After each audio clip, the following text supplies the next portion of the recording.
আমি তো অভিনয় করি ক্লাস 2 থেকে। 2 থেকে আমি মঞ্চ নাটক করি। চুপ শালা মালাউন, আরেকটা কথা বললে তোকে শালা মার্ডার করে ফেলবো। এটা ছিল সেই আমার বন্ধু রাশেদের সেই বিখ্যাত ডায়লগ। ক্লাসে যখন আমাকে ধাক্কা দিয়ে মারা হয়, আমি আঘাত পাওয়ার পরে আমার এই পাশে খুব জোরে আঘাত পাই, যেটা আমার কিডনির ওইদিকে পর্যন্ত আঘাত পেয়েছিলাম। মাথা নাড়া করেছিস কেন? তোর বাবা ভালো আছেন তো? চুপ শালা মালাউন। আমরা ভেবেছিলাম তুই মার্ডার হয়ে গেছিস। আরেকটা কথা বললে তোকেই শালা মার্ডার করে ফেলবো।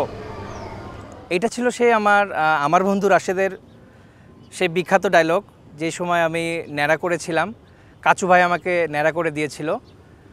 সেই ন্যাড়া হওয়ার প্রকৃতিতে, কারণ আমি রাশেদকে যখন মেরেছি, আমি তখন জানতাম না যে তার পিছনে একজন বড় ব্যাকআপ, তার বড় ভাই কাচু ভাই আছে। সো পরের দিন যখন আমি স্কুলে আসলাম, সবাই হতবাক আমি কেন ন্যাড়া করেছি। আমার সহপাঠী যখন ছিল দিলীপ, ফজলু, সবাই আশেপাশে আমাকে দেখে বলছে, তুই ন্যাড়া করেছিস কেন, তোর বাবা ঠিক আছেন তো?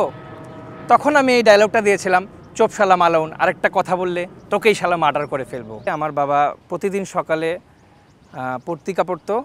সেই সময় একটা সার্কুলার দেখার পর আব্বু বলে যে, সেতু বাবা, তোমার তো অনেকগুলো জাতীয় পর্যায়ের সার্টিফিকেট আছে এবং তুমি তো মঞ্চ নাটক অনেক জায়গায় করেছো, তোমার এই সার্টিফিকেটগুলো জড়ো করে আমাকে দাও। বললাম, কী করবা বাবা? তখন আব্বু বলতেছে যে, এখানে একটা সার্কুলার দিছে, এই দেখো, তারা শিশু শিল্পী নেবে। আমার বন্ধু রাশেদ জাফর ইকবাল স্যারের একটা বই আছে মুক্তিযুদ্ধভিত্তিক, তুমি তো হয়তো পড়েছো। তখন আমার বইটা পড়া হয়েছিল, কিন্তু আব্বু বললো যে, ঠিক আছে, তুমি ওগুলো নিয়ে আসো, আমি তোমাকে এগুলো সব রেডি করে দিই। আমি ইন্টারভিউ দেওয়ার একদিন পরে আমাকে ফোন দিয়েছিল। ফোন দিয়ে বলে যে, আপনাকে সিলেক্টেড, আপনার আবার আসতে হবে। আমি সেদিন ইন্টারভিউ দিয়ে বগুড়া চলে গিয়েছিলাম। আমি আবার 2 দিন পরে আবার ঢাকায় আসি। তখন স্ক্রিপ্ট দিয়ে দেয়, স্ক্রিপ্টের সঙ্গে আমরা রিহার্সেল করি। বাড়িতে চলে যাওয়ার পর আসলে তাদের সঙ্গে আমার মোটামুটি একটু বন্ধ হয়ে যায়, কারণ তাদের শুটিংটাও পিছিয়ে যায়।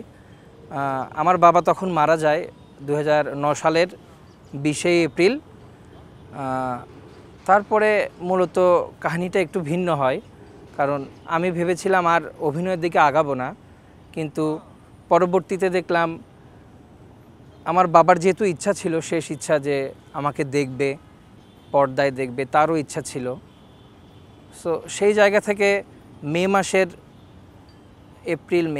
মাসের 15-20 তারিখের দিকে আমাদের শুটিং ডেট ফালানো হয়।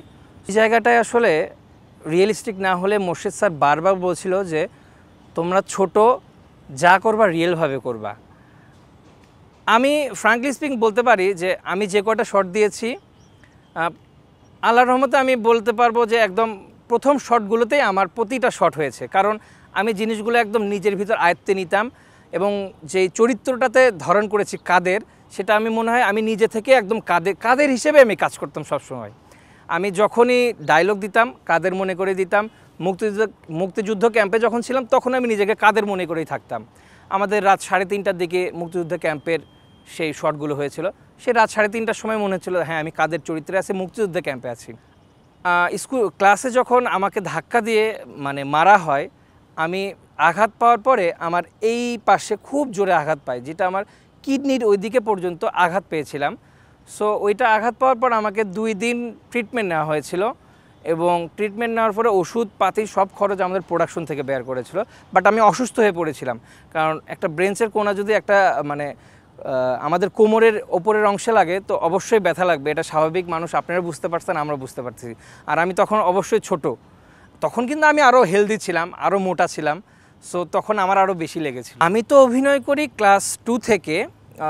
2 থেকে আমি মঞ্চ নাটক করি, গান করি, ছবি আঁকাই, সব কিছু মিলে আমি একটা মাল্টি ট্যালেন্টেড, নিজেকে বলা ঠিক হবে না, তাও বলছি, আমি আসলে সব কিছু মিলে একটা মাল্টি ট্যালেন্টেড শিল্পী হয়ে গড়ে উঠছিলাম। বগুড়ার একজন শিল্পী হিসেবেই নিজেকে গড়ে তুলছিলাম। সো তারপর আমি যখন অভিনয়ে ঢুকি আমার বন্ধুরার সাথে, তখন আমি ক্লাস 8-এ পড়ি। পড়াশোনা আমার Bogura can't public school and college Bogura. ওখান থেকে কলেজ শেষ করে আমি পড়াশোনা করি ড্যাফোডিল ইন্টারন্যাশনাল ইউনিভার্সিটিতে জার্নালিজম অ্যান্ড মাস কমিউনিকেশনে। তখন একটা বাইং অফিসের কন্টেন্ট রাইটার হিসেবে কাজ করেছি, কন্টেন্ট ক্রিয়েটর হিসেবে। এখন আমি কাজ করছি আকিজ ব্রডকাস্ট মিডিয়া লিমিটেডে কন্টেন্ট ক্রিয়েটর হিসেবে।